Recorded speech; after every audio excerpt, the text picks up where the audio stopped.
अस्सलाम वालेकुम दोस्तों, वेलकम टू मियां भाई न्यूज़। हैदराबाद में एक अहम रिव्यू मीटिंग मुनक़िद हुई जो honourable revenue housing and INPR minister Shrinivas Reddy की सदारत में हुई है।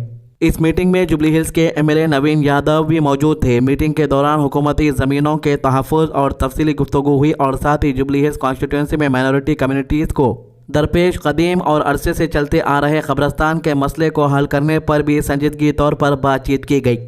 वादा किया गया था कि दिसंबर के एंड तक मुसलमानों को कब्रस्तान दे दिया जाएगा, लेकिन हो सकता है कि ये तारीख और बढ़ सकती है। तो इस मौके पर टेम्ब्रिज के वाइस चेयरमैन फ़हीम कुरैशी और माइनॉरिटी वेलफेयर सेक्रेटरी सफ़ीउल्लाह भी मीटिंग में शिरकत फरमा रहे थे। तमाम अफराद ने इस बात पर इत्तेफाक किया कि अवाम के मसाइल को बरवक्त और इंसाफी बुनियादों पर हल करना हुकूमत की जिम्मेदारी है। इस सिलसिले में हैदराबाद की सियासत में एक और अहम लम्हा देखने को मिला जब MLA नवीन यादव ने पीर के दिन तेलंगाना असेंबली में पहली मरतबा एक मुंतखब रुकन के तौर पर शिरकत की।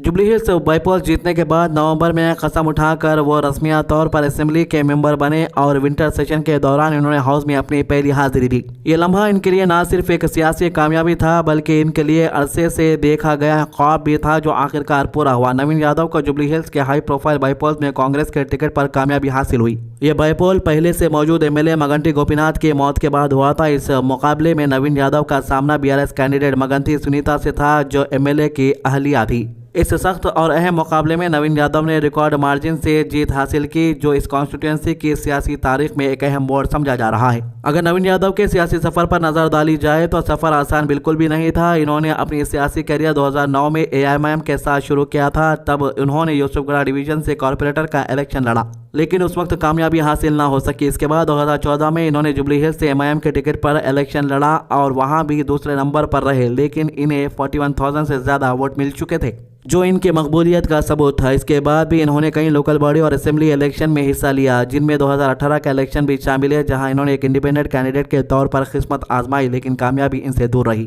लगातार नाकामियों के बावजूद नवीन यादव ने हिम्मत नहीं हारी और अपनी सियासी जद्दोजहद जारी रखी। आखिरकार नवंबर 2023 में इन्होंने कांग्रेस पार्टी ज्वाइन की, जहां इनका इस्तेकबाल खुद चीफ मिनिस्टर रेवंत रेड्डी की मौजूदगी में किया गया। कांग्रेस में शामिल होने के बाद जुबली हिल्स से इनकी सीट को एक बड़ी सियासी वापसी के तौर पर देखा गया। यह कामयाबी इनके लगभग 16 साल के सियासी सफर और मेहनत का सब्र का नतीजा बताया जा रहा। असेंबली सेशन के दौरान नवीन यादव को इनके मुकर्रर की गई सीट पर बैठा हुआ देखा गया। इनके साथी अरकान ने इनका खुशदिली से खैर मकदम किया। एक पहली मरतबा MLA के तौर पर हाउस में इनकी मौजूदगी को इनके लिए एक बड़ी दस्तयाबी और इज्जत का लम्हा माना गया, खास तौर पर इसलिए कि इनके पिछले सालों के सियासी सफर में ये कई बार शिकस्त का सामना करना पड़ा था। Jubilee hills by election campaign के दौरान चीफ मिनिस्टर रेवंत रेड्डी ने खुद अवाम से वादा किया था कि मुस्लिम कम्युनिटी को दरपेश कब्रस्तान के मसले को हल किया जाएगा, क्योंकि इस इलाके में दफन के लिए जगह की सख्त कमी है। चीफ मिनिस्टर रेवंत रेड्डी ने वाज़ेह तौर पर कहा था कि हुकूमत इस मसले को संजीदगी से लेगी और 31 दिसंबर से पहले इस वादे को पूरा किया जाएगा। ये ऐलान माइनॉरिटी कम्युनिटीज़ के लिए उम्मीद और भरोसे का पैगाम था और अब आवाम इस बात की तरफ देख रही है कि हुकूमत अपने वादों को किस तरह अमली जमा पहनाती है। हैदराबाद के खैरताबाद एरिया से एक अहम खबर सामने आई है। खैरताबाद के MLA दानम नागेंद्र ने अपनी कॉन्स्टिट्यूंसी में बैंड चाइनीज मांझा के खरीदो फरोख्त पर सख्त रुख इख्तियार करते हुए बड़ा ऐलान कर दिया। इन्होंने कहा कि अगर कोई शख्स चाइनीज मांझा के इलीगल सेल के बारे में सही मालूमात देगा तो उसे 5,000 रुपये का इनाम दिया जाएगा। दानम नागेंद्र ने वाज़ेह तौर पर कहा कि चाइनीज मांझा इंसानी जानों के लिए, परिंदों के लिए और पूरे माहौल के लिए इंतहाई खतरनाक है। इस तरह के मांझे की वजह से हर साल कई लोग जख्मी होते हैं, कई बार जान भी चली जाती है और बेचारे परिंदे बुरी तरह फंस कर मर जाते हैं। इसलिए खैरताबाद कॉन्स्टिट्यूंसी के अंदर चाइनीज मांझे किसी भी सूरत में बर्दाश्त नहीं किए जाएंगे। वहीं हैदराबाद के ओल्ड सिटी एरिया में पुलिस ने बैंड चाइनीज मांझा के खिलाफ जोरदार क्रैकडाउन शुरू कर दिया है। हैदराबाद सिटी पुलिस ने छतरी नाका एरिया में कार्रवाई करते हुए 2 अलग अलग केसेस में 24 बॉबिन्स इलीगल चाइनीज मांझा जब्त किया। ये केस 27 और 20 दिसंबर को रजिस्टर किया गया। पुलिस ने इस मामले में BNS और एनवायरमेंटल प्रोटेक्शन एक्ट के तहत केस दर्ज किया है। अथॉरिटीज ने दोबारा याद दिलाया है कि चाइनीज मांझा पूरी तरह से बैंड है, क्योंकि ये सिर्फ ना इंसानी जिंदगी के लिए खतरा है बल्कि परिंदे और एनवायरनमेंट को भी बहुत नुकसान पहुंचाता है। पुलिस और लोकल लीडर्स ने आवाम से अपील की है कि अगर कहीं भी चाइनीज मांझा की इलीगल सेल या स्टोरेज के बारे में कोई मालूमात मिले तो फौरी पुलिस को इत्तला दे। आवाम के ताउन से ही इस खतरनाक चीज को शहर से पूरी तरह खत्म किया जा सकता है, ताकि हैदराबाद के लोग, बच्चे, बाइक राइडर्स और परिंदे सब महफूज रह सके। साथ मिशन चबूतरा और ऑपरेशन कवच जारी है। बालापुर पुलिस ने राचाकोंडा पुलिस कमिश्नरेट के तहत अपने चबूतरा मिशन को मुसलसल 7वें दिन भी जारी रखा। इस मुहिम मुहिम का खास मकसद रात के देर घूमने वाले अफराद पर नजर रखना और शहर में अमन अमान को बरकरार रखना है। इस बार बालापुर पुलिस ने अपनी रात की पेट्रोलिंग के लिए ऑटो रिक्शा का इस्तेमाल किया, जो एक नया और मौसर तरीका साबित हुआ। ऑटो रिक्शा के जरिए पुलिस ने जवान तंग गलियां, बस्तियों और रेजिडेंशियल इलाकों में आसानी से और खामोशी के साथ घूम सके। इस तरीके से पुलिस को बिना किसी शोर शराबे का मशकूक अफराद पर नजर रखने में मदद मिली। रात के वक्त चबूतरों पर बैठे लोग, बेमकसद घूमने वाले अफराद और पब्लिक जगहों पर शराब नोशी करने वालों के खिलाफ कार्रवाई की गई।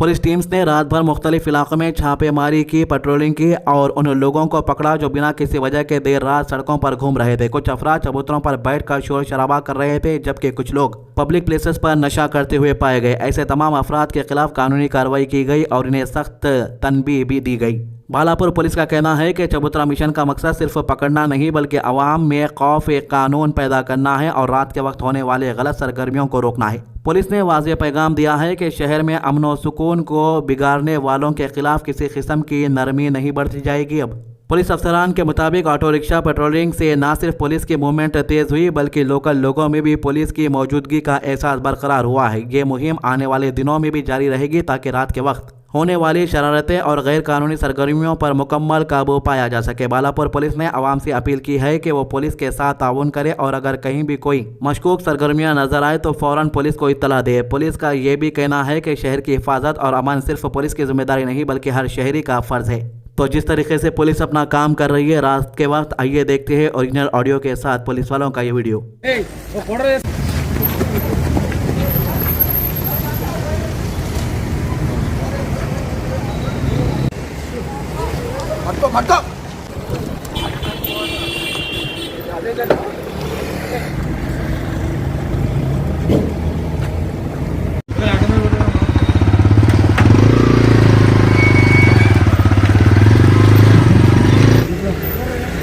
क्या कर रहे बाबू?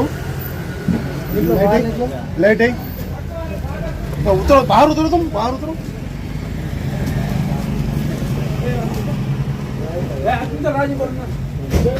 सर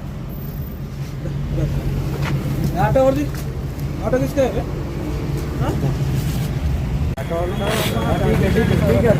हाँ पैप लगाए तो मालूम हुआ, तो आपको खुद ही मालूम।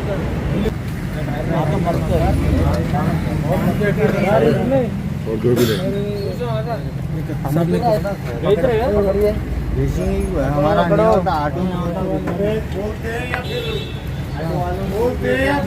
ये थी अभी तक की अपडेट। आज की अच्छी बात, हुजूर सल्लल्लाहु अलैहि वसल्लम ने फरमाया तुम में से सबसे बेहतर वो है जो अखलाक में अपनी औरतों के हक में सबसे बेहतर हो। तिरमिज़ी 1162। हमारे चैनल को सब्सक्राइब कीजिए, वीडियोस को ज़्यादा से ज़्यादा शेयर कीजिए, नमाज की पाबंदी कीजिए, कुरान की तिलावत कीजिए और दुआ में याद रखिए। अल्लाह हाफिज़।